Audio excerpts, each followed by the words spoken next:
Welcome friends, this is Harshad inviting you to listen to some of my spontaneous writings on philosophy, religion, psychology, spirituality, education and nature. This is the fourth recording in this series.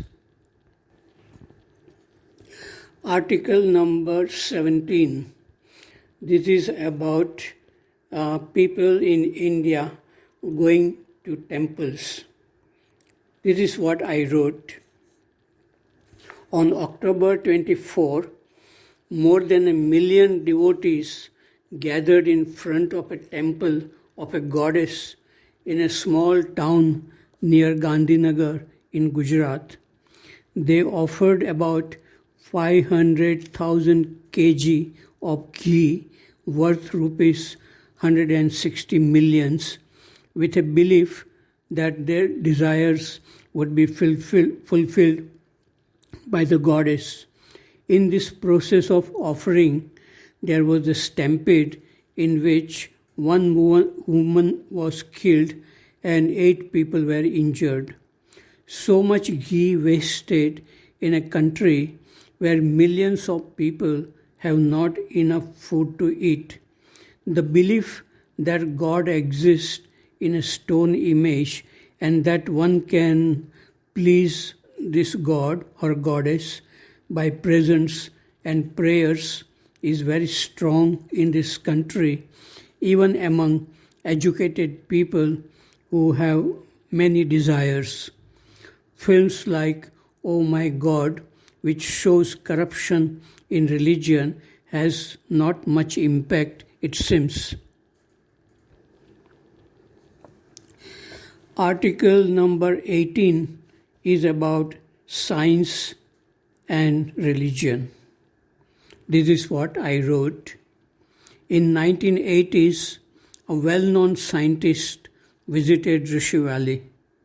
His name was proposed for the Nobel Prize several times. He was also interested in Krishnamurti and transcendental meditation. He attended one of our staff meetings. We were discussing about science and religion. The scientist was saying that both science and religion are about search for truth. I said to him, where science stops, religion starts. The scientist asked me to explain what I meant. So I said that science is the study of matter in which there is a division between the observer and the observed. With the help of the known, the scientist tries to find the unknown. In religion, one has to discard the known to touch something which can be called the unknown. In such a journey, there is no division between the subject and the object. There is no goal, no motive, no search. Somebody called it the flight of the alone to the alone.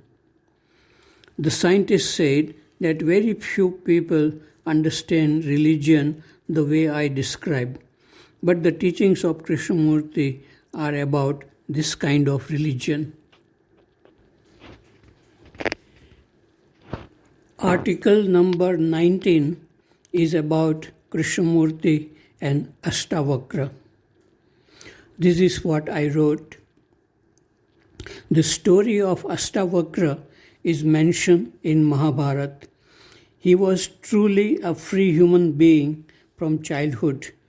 At the age of 12, he defeated in dialogue the greatest scholar in the court of King Janaka. Astavakra Samhita is an excellent little book consisting of dialogues between King Janaka and Astavakra. Astavakra says in these dialogues, the mind of the liberated one does not exert itself to be either meditative or active, but it becomes meditative and active without any motive. The ignorant constantly practice concentration and control of the mind. The wise, abiding in the true self, like persons in deep sleep, do not find anything to be done.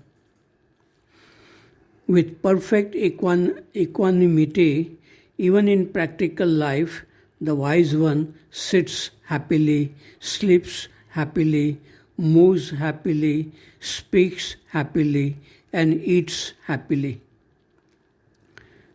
These are the characteristics of a free human being. Krishnamurti too spoke like Astavakra, especially about concentration and meditation. Krishnamurti said, in considering meditation, effort and the maker of the effort must be understood. Good effort leads to one thing and bad to another, but both are binding, are they not? Meditation is the breaking of all bondage. Meditation is the breaking down of the experiencer, which cannot be done consciously.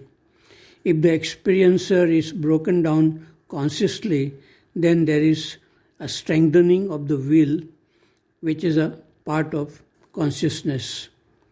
Silence of the mind cannot be brought about through action of the will. There is silence when the will ceases. This is meditation. Mind is time, and thought cannot uncover the measureless. Article number 20. This article is about freedom. This is what I wrote. If someone claims to be free, why should I react? If I were free too, I would say, wonderful, the world is full of physical and psychological suffering. If you are free, that is a blessing. We need more people like you to have a healthy and happy earth. But if I were not free, and if I compare myself with that person, I will react. I will try to pull down that person by asking articulate questions and try to raise myself above that person. Comparison and jealousy are very common even among people who aspire to be psychologically free. To be free, one has to look within oneself. Every thought and feeling is saying something what is true. If there are jealousy and comparison, one has to see them as they unfold. This clear seeing requires freedom. In absence of such freedom, many conflicts arise within oneself and in relationship with people in the daily life of activities. Article number 21. This is what I wrote. The more you think, the less you see and understand. The truth is revealed to you in silence, and truth shall make you free. Be bold, but be gentle. Speak the truth, but with humility and goodness. Stand alone, but without pride and rigidity. Article number 22. This is about Krishnamurti teachings and traditional teachings. This is what I wrote. I have a friend who is deeply interested in Krishnamurti's teaching. In fact, he is passionate about it and keeps on posting good quotations of Krishnamurti. Most probably, he is not interested in any other teacher. It seems to me that he looks at the whole field of spirituality made of two boxes. One is a black box called tradition, and other is a white box called Krishnamurti's teachings. Everything in the black box he considers as harmful and poisonous, and everything in the white box he likes to propagate. But I see some white things in the black box and some black things in the white box. The white thing in the black box are some extraordinary human beings who were revolutionary, and they inspire people even after hundreds of years, like Buddha, Kabir, Ramakrishna, Ramana, and many others. They were not afraid of society in telling the truth. They did not want to be followed. They had found treasure within their own mind and heart.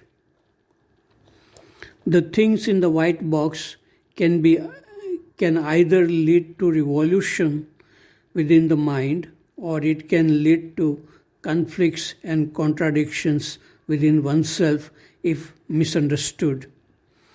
Very few people really become peaceful with humility and maturity. It can lead to division among those who are interested in the same teachings. Some become proud and feel superior and arrogant. I have seen this division happening in many countries over the years. It used to happen even when Krishnamurti was alive in his own schools.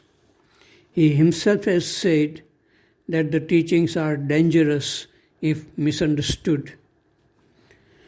Rohit Mehta was a philosopher, and he had good insight into Krishnamurti's teachings. He was even healed physically by Krishnamurti. He used to travel with his wife to many countries. His wife would sing bhajans of Kabir, and Rohit would give talks on Kabir and Krishnamurti. He has also written a very good book titled J. Krishnamurti and Sant Kabir. Another of his book is titled J. Krishnamurti and the Nameless Experience. The important thing is to see the essence of any teaching, whether it is by Krishnamurti or by any other teacher, living or dead. One cannot see the essence if he is committed to only one teaching and rejects everything else. The conflicts and contradictions exist only in the mind of a follower. Those who do not follow any teacher, they are open to learn.